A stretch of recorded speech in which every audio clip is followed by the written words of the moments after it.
I am Kenneth Bistal, Section G2I-1.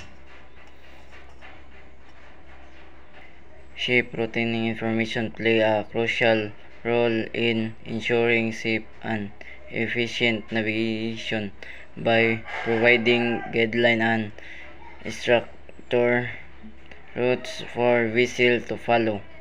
1.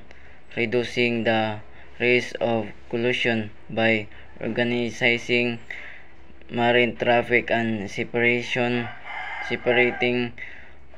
opposing stream of ship through traffic separate schemes.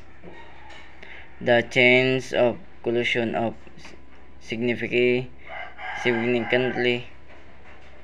reduced. 2. Avoiding navigation hazard routing system guide ship away from danger areas such as shallow water, reef, and region with heavy fishing activity, ensuring safer passage. 3. Improving traffic flow efficiently.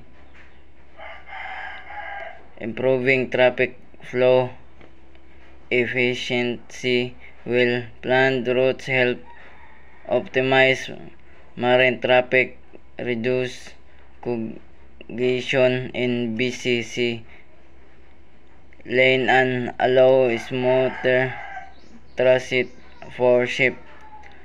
4. Supporting environmental protection routing system can direct ship away from environmentally sensitive area, helping to provide ecological damage due to accident for pollution. 5. Facilitating emergency response when ship follow designated routes. Their positions are more predictable, which assists in faster search and rescue operation if needed. 6. Enhancing voyage planning assist to accurate routing information, allow shipmaster to plan more efficient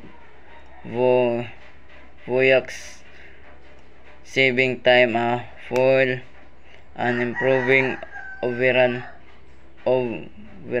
operation efficiency.